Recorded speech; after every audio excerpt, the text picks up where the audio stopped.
I can't. Do you know what the most annoying thing is? And it's just, I think, an unfortunate thing with touring is everything kind of blurs a little bit.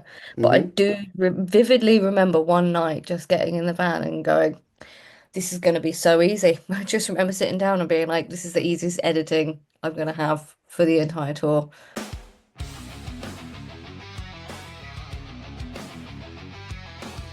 Hey, thanks for hitting play. This is the Here to Zen podcast, your new home for music and more. We look forward to bringing you amazing interviews, reviews, and news about all the artists you love and maybe some you are yet to discover. So kick back, enjoy the ride, and welcome to the show.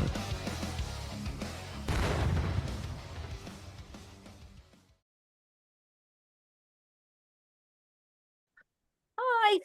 Hey Amy, how you doing? Good. How you doing? Can't complain. What time is it there? 9 a.m. Oh, okay, that's mildly respectable. Yeah. So, welcome to the Here to Zen podcast. So, Amy, you have had the honor of coming out here with Bowling for Soup on their recent tour. So, for a bit of background before we get to that, how did you get your start as a music photographer? Um, just as with most things in my life, just kind of winging it. So I'm really lucky my partner works as a merchandise manager, and he is the UK merchandise manager for Bottle for Soup. So he'd taken me out on I think it was actually their last UK tour. It was the Hangover You Don't Deserve tour in the UK. And because their shows over here, it's absolutely mind blowing. Like they're just getting bigger and bigger. So he took me out as a merch assistant. And at the time, I was starting to get into music photography. So whenever we had shows that were concessions, which essentially means that the venue's selling, um, I would run around with a camera and take some photos. And it, Yep. it literally just blossomed from there. So yeah, very lucky. So, when was your first ever gig shoot? Can you remember your first? I can remember my first gig shoot. Do you remember yours? Mine was it was a tiny little club in the town I live in Eastbourne.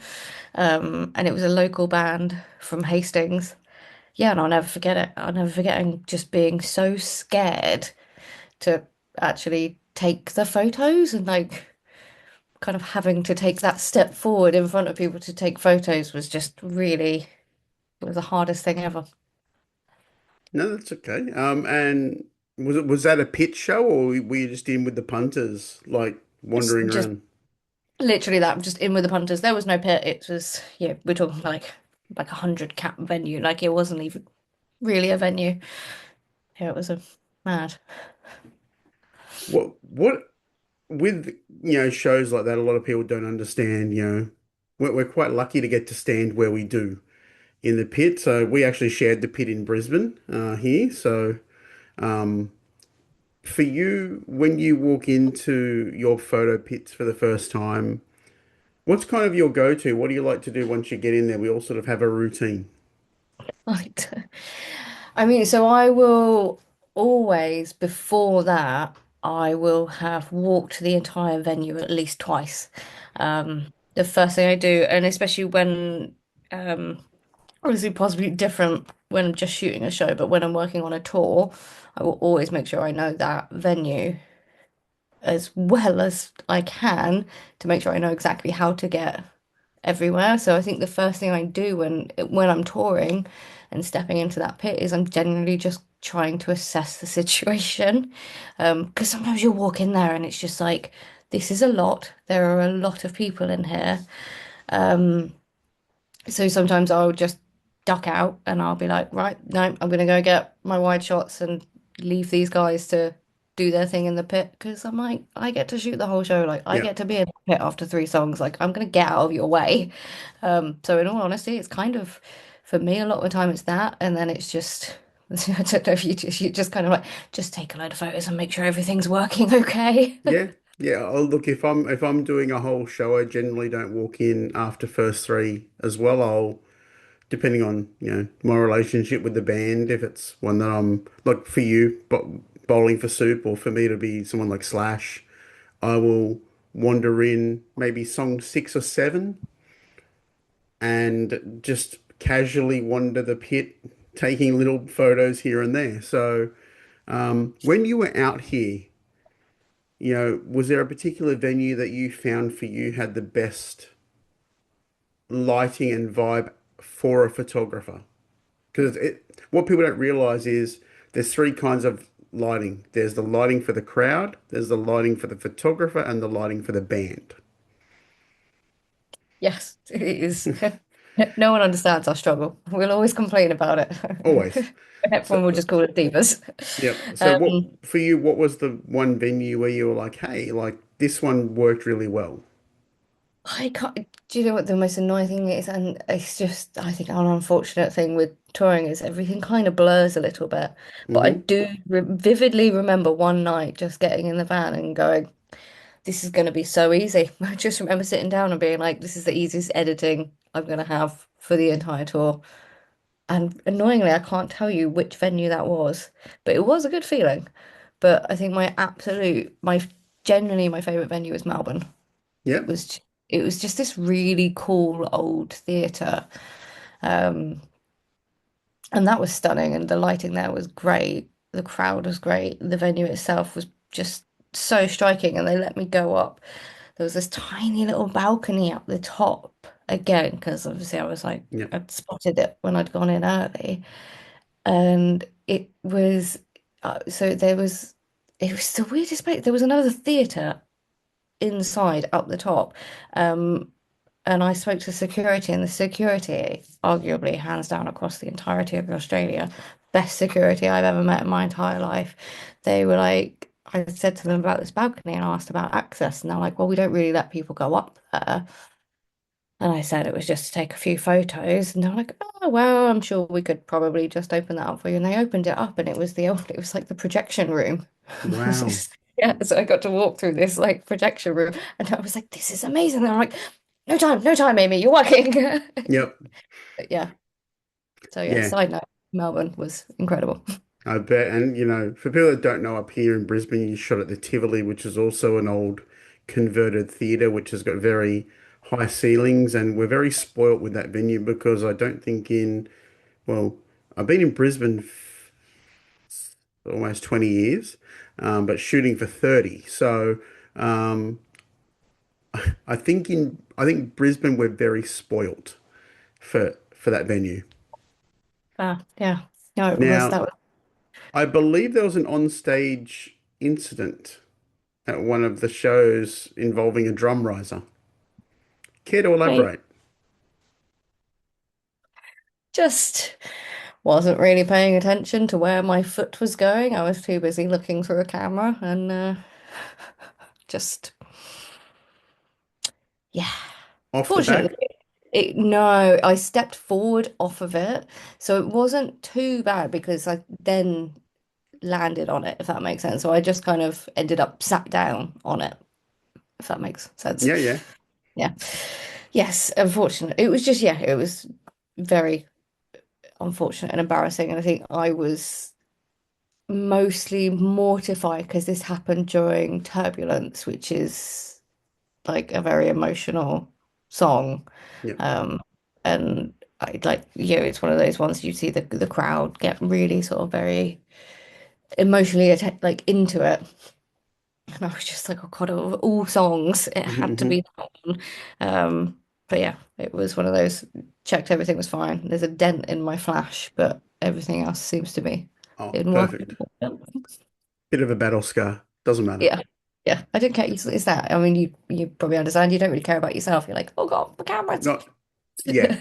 My theory is don't trip over the cord, and if you do, fall backwards and have the camera land on you. Yes. It's good Yeah. theory. We're both very lucky that we've both been on stage with Bowling for Soup. I did it when they were here. They were here for our Good Things Festival, I think 2024. And so we interviewed for our publication. We had Jarrett backstage, but then the discussion was how they were playing a sideshow. And I said, do you want me to do your bow shot? And he said, well, we do a photo op in song three, so that would be absolutely hysterical if the crowd thinks that we're taking a shot with them like it's the end of the show. So I jumped up and did that. Now, what a lot of people don't know, and I'm not divulging a trade secret, is just off to the side of stage left is a bowling for soup bar. Oh, they brought the bar. We had the bar on that tour. Amazing. And as someone that's not a big drinker, there was some agave and some things like that, and very Texan of them. Have you had to deal with the bowling for soup bar? I have experienced the bar. It's always on the tour in the UK. So because I've been a huge fan all my life, so I've always known the bar. And yeah, I remember sort of just like, yeah, like being out in Australia with them and just being like kind of mortified. I'm like, well, where's the bar? Yeah, But yes, I do. And I will also never forget my first experience of being able to have a drink at that bar. And it was one of the greatest moments of my life. I actually think they should label it barring for soup and have like a banner on it. Absolutely wasted opportunity. I Yeah, think if it might still currently, and it did for Wembley, they had a light up Jerry logo on the front of it. It constantly gets makeovers, so it had a makeover for Wembley. And yes, we will be, I hope, we better be. We should be bringing it out in the UK in a couple of weeks. So we'll see what it looks like.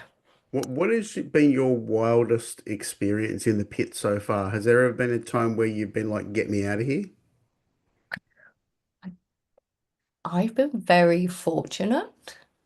So no, but also I think because of a lot of this sounds awful, but I'm very lucky. A lot of the time I'm working on a AAA. So if anything's ever not great, I just leave. But I mean, there's definitely been times where I've been shooting and I'm just like, I feel like everything's going terribly and I get a little bit internal. And I mean, I've walked away. I think I have shared with people before. Like I remember, I'll never forget walking away from a show we did, and just I don't know if you've ever done this. And you just walk away and you're like, that was terrible. I've got nothing. Nothing is going to be useful. Yeah. I have literally walked out of pits and someone's like, how did you go? And I say that was a turd soup. Yes, I like that. I think I'll take that. A turd soup. That's yeah. But But then also I work on the premise that if I've got 10 good photos, it's enough because we work in limited attention spans. just so true. That is it. Yeah. Yeah. And after all of this time, I remember like, I think it might have been like shooting someone like Slipknot maybe 15 years ago and thinking I had to like, I think I took like 1,300 photos in three songs. And at that point, I realized I had to look at 1,300 photos. So for you, while you are on a AAA, are you still more about the quality over quantity approach, or do you just go beast mode? I mean, okay. I've good days and bad days. There are days when you just yeah, what do they call it, spray and pray. Yep. Um, but I try and be strategic. But a lot of that is more in terms of my placement for myself and making sure like there's variation in shots for different songs each night. But I think I average about 2,500 to 3,000 shots But over a whole show, over a whole show. I'm which is, like, that's not too bad. I think it's pretty good. Yeah. Oh, Not bad. and it's a bit of a weird world in the pit where if you got a AAA pass, sometimes you're looked upon like you're the devil. Um, I'm sure you've had that experience. Oh, yeah, this is what I mean. That's why I say like Australian security were notably incredible. Yeah. Security, every other country generally seems to hate photographers. No, look, I understand. Even I've had hate from other photographers and other fans because it's just like, dudes, who cares? Like, who cares? I'm just going to try and not stand in front of you for as much as I can. Yeah. I mean, fortunately, I'm only 5 foot tall, so I don't really. I can stand in front of people and they can still see over me. But yeah, you do try and avoid being that person. But I will always sort of make a point of if there is someone who I notice myself constantly sort of being a bit in the way of or blocking their view. There are times where you do that. Like, I don't know if you've ever done this, like take their phone and go and film go run around the side of Yep. stage, a good fit, like get a good video for them, or just try and make sure I get a pic or something to them at the end of the show The, as a the, my way of just being like, I'm so sorry. I know I the, blocked you a few times. yeah, the pick or the set list is your go-to currency or or grabbing I've done the grabbing of the phone or I think the last one where I did a triple A, I actually grabbed my then 9-year-old son and had him come in and shoot just to distract them. That's quite fun. How did he Yeah. do? Slash was pretty happy. Amazing. But yeah, so like he was a good distraction that day for being a general pain in the ass. So, yeah, I think it sounds like you're like me and you overthink it a lot as well. Absolutely. So what's your current live rig that you're using? So I'm currently on a Canon R6 Mark II, and then I've still got my 60, which was my first camera. So I keep that as my second body. I generally keep a fisheye on that. I'll swap it out for like the 70-200, but there's just a 24-70 mil. It Lovely. just fits with me, and it's one of those where I'm like, I don't really know why I carry two bodies all the time because I only ever really use the one. No, no, look, I'm back down to one. I've had times where there's two, but as you saw, a lot of our pits can be a little bit limiting. And as someone that shared pits with people that have sometimes even more than two cameras hanging off them, which I still have to shake my head. Or if you're in a smaller venue, even two, I kind of shake my head and go, dude, it's like it's a 1,000 cap venue, like you're not shooting space. Yeah. Yeah, That Yeah, I get it. I mean, I get it. It's always that I am very much a would rather be prepared and yeah, have more than I need than be yep, like, oh, I really wish I had this with me to get this, which, did mean I had to lug it all across Australia with me, but yep. Oh no, I've just changed brands, so I've literally, I was involved with Sony for a very long time, and I'll leave the politics out of it. But I moved, and I shoot on nothing but prime lenses, so I just generally go in with one lens, one camera, and go time. what prime do you use? At the moment, I'm using a 20 mil for smaller venues, and even like in arena shows, I'll use a 50.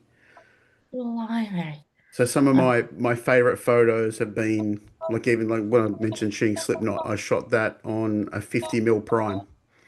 nifty-fifty. You can't go And wrong it's with it. yeah, and like this one was a bit bigger than the Nifty 50. Like it looked like it is that big. It looked like a 24 to 70. So it's quite a massive. It was a Sigma 50 mil 1.4. It's quite massive. So at the moment with my new Nikon rig, I'm exclusively on Viltrox lenses. So I've got a 20 and a 50, and when time permits and permission permits from a certain wife, I will go up to an 85 or a 105. Yeah, fair. Yeah. That's amazing. Do you crop photos a lot though? If you're just shooting the prime, No, no, you not just really. I'm so old and so lazy. I just don't care. I love that. There have been times where, say, I'm shooting an arena show, like a 12,000 cap. I'll deliberately shoot with it and maybe go for like I'll shoot the shot in landscape, but then crop to the person and put the person in portrait with like a preset, and I've just Yeah. that works. That's always worked. I think that's Oh, amazing. yeah, it's fun. Like it's for me because I grew up on film. It's a challenge. So Yeah. Yeah, I think I found that quite impressive. yeah, I think I don't, I don't think I have the mental capacity at that point after a show to. I I've got a bunch of pre-done PNG files, and so it's hollow with my watermark. So I just slide it over the top and go, does it work? Yes, it does. And if it works, I just plant it down and go, see ya. Done. Yeah. I like that. So you said that I think that are they playing Wembley on this next upcoming run? No, we did Wembley was an ex like a one-off in December, end of last year. It was amazing.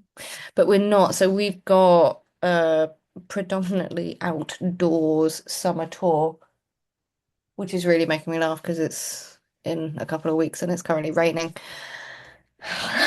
Well, believe it or not, it's raining in Brisbane right now. I mean, it's also technically your autumn. It's just hit winter, but Brisbane You, doesn't oh, believe in winter. I see. Yeah. It's probably warmer there than it is currently here in our summertime. But yeah, so no Wembley, but there's some very big venues. We've got one I'm really excited about. It's called the Eden Project in Cornwall, which is just like this insane greenhouse place, but we'll be outside. Oh, wow. Yeah, it'll be good. It'll be really cool. Did you, when they were out there last, did you work with Thomas Nicholas? Let's see. I think he did I've Hawaii with not them. worked with him. He did do Hawaii. He was there. He was at Wembley. I did see him at Wembley, and I will have met him. I did a tour with a, don't know if you're familiar with Don't Panic and the Dolly Rots.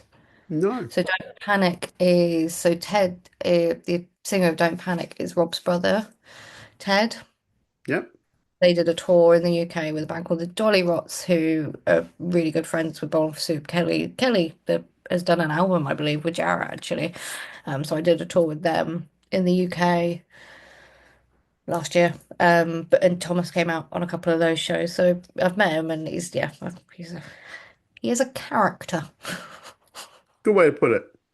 Bedlam. He's Hi, adorable. Tom.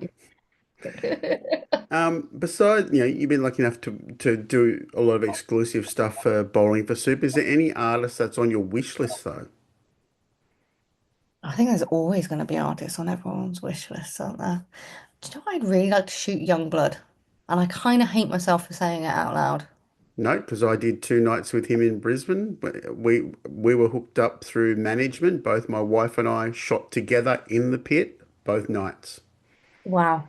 It's I will send you some photos. He is the shit. Like, yeah, I don't know if I'd be able to shoot for just kind of being like, yeah, quite in awe of. I think, yeah, there's hope for the future of music. You, I don't mean this in a negative way, but you get over that oh my God very quick because you remember he's about to jump or he's about to do something mental. So Yeah, yeah, that's it's why I want to shoot like that. my Wow. wife came out of retirement from shooting to shoot Dom. That's fair.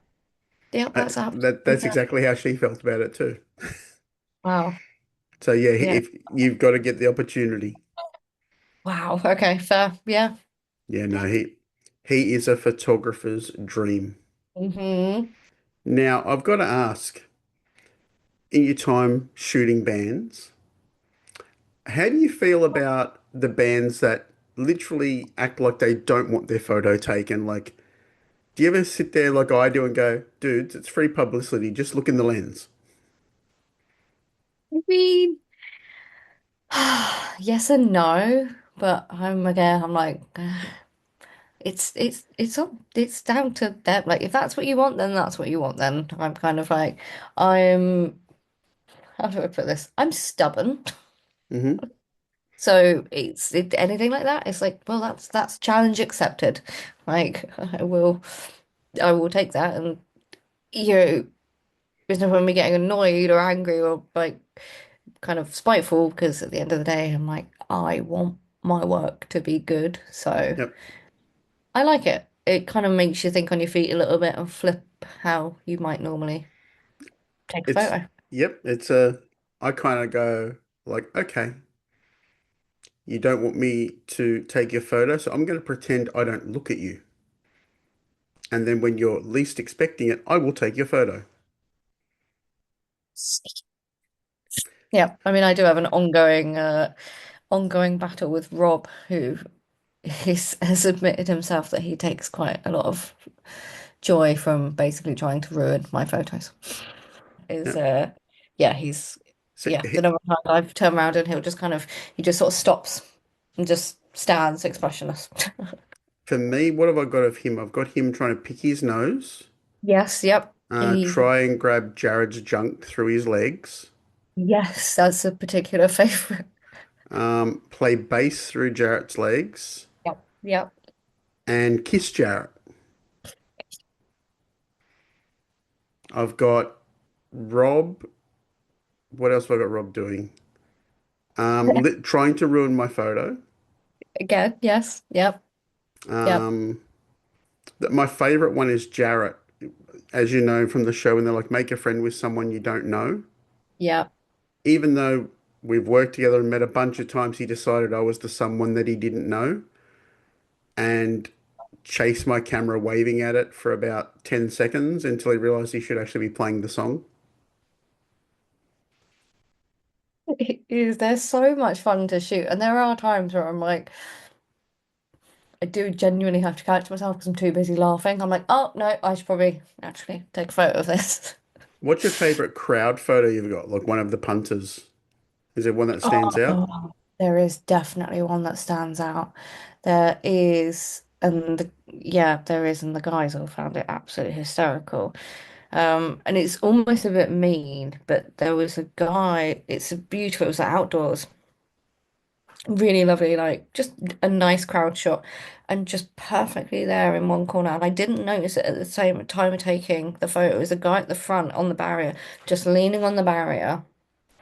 He's got this big cowboy hat on and this quite flamboyant shirt on, and he has the most miserable facial expression you've ever seen amongst this crowd of people that are just like absolutely having the best time. He's just there, arms crossed, frowning in his big old hat, and it stands out as possibly one of my favorites. My second favorite is another one where it's just the entire crowd, and again, everyone having a great time, but just dead center is this one person who just happened to see me, and it is just like giving me like this massive expression. And she just Love it. stands out as being phenomenal and so happy, and I was Now, very grateful to her. we have a unique tradition in Australia, especially at festivals, where we like to crowd surf people in wheelchairs. Have you come across that yet?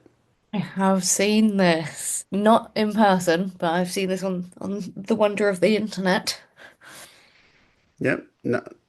So my two favorites are the crowd surfing wheelchair people, and I've had it happen twice back in the 90s on a Kiss tour where people would send their prosthetic limbs towards the stage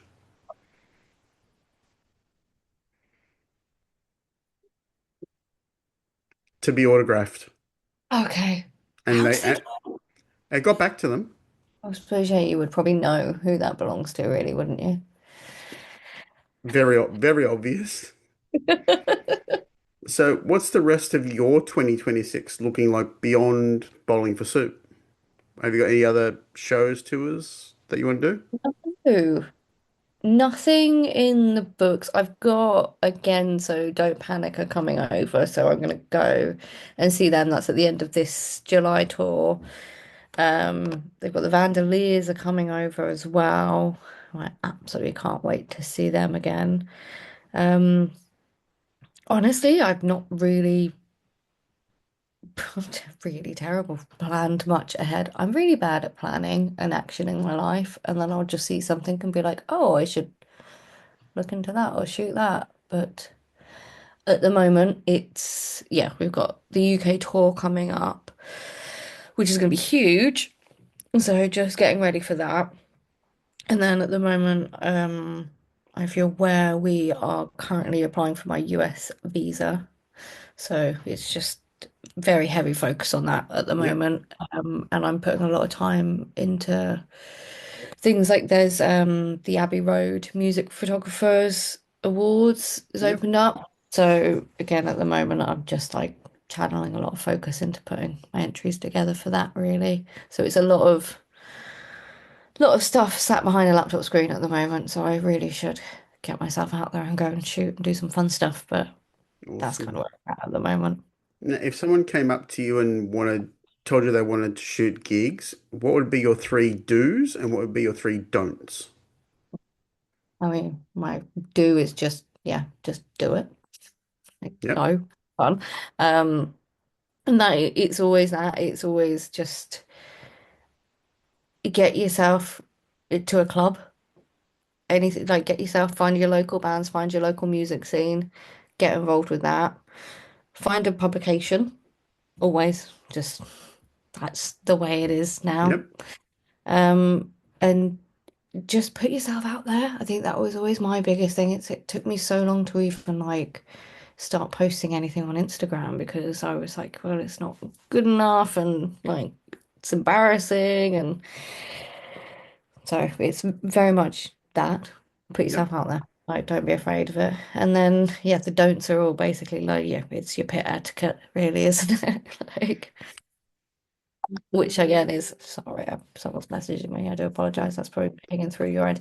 Um, the don'ts are you very much, yeah, don't be a dick. don't be a dick, don't be jealous. Yeah, that. Don't Yep. don't wear neon yellow in the pit and you'll be fine. Actually, now I really want to do that. I mean, I say that and then I turn up with bright orange hair. And I'm like, But but at least I'm wearing all black. well, hey, look, I've walked into a pit with my logo on my shirt that glows in the dark, so I can't, I can't judge. Oopsie. Oh, it got noticed. Yeah, but Yeah. Yeah, when you have members of KISS pointing at it, already knowing it's you, but then pointing at the logo and then going, hey, they posed for the photo, I don't care. I suppose there is that. At least you got their attention. Yeah. Now, before I let you go, where can everyone find you? Where do they follow you? So I am on Instagram as live by Little Amy. Yep. It's that simple. But yeah, you see me. Yeah, I generally am tagged on the Bowling for Soup photos of the tours and that in Australia. But Awesome. yeah, So, oh yeah, Amy, thanks for your time. When you submit your stuff for the Abbey Road stuff, make sure you share it with me so we can share it around and get the votes up. thank you. I appreciate that. And we hopefully will see you and we'll meet in person next Bowling for Soup tour, whenever that may be. Hopefully, hopefully Hopefully. soon we'll be back. Hopefully it'll be summer when we come back next as well, because that was stinky. Yeah. Yeah, it was that summer festival run was pretty dank. Okay. Yeah. But yes, Awesome. thank you so much. I appreciate your time. Thanks. Enjoy the rest of your day. Thank you. Thank Take you. care. Bye. Thanks for joining us on this episode of the Hitters End podcast. Make sure you don't miss an episode. Subscribe to our YouTube channel and hit that notification bell so you never miss a thing. Listen to us on the go. Find us on Spotify, Apple Podcasts, and all your favorite podcast platforms. And get social. Follow the journey by searching Hitters Zen on all social media. Another way to support the show is to leave a rating or review. It helps other fans find out about us. Thanks for tuning in and see you next time.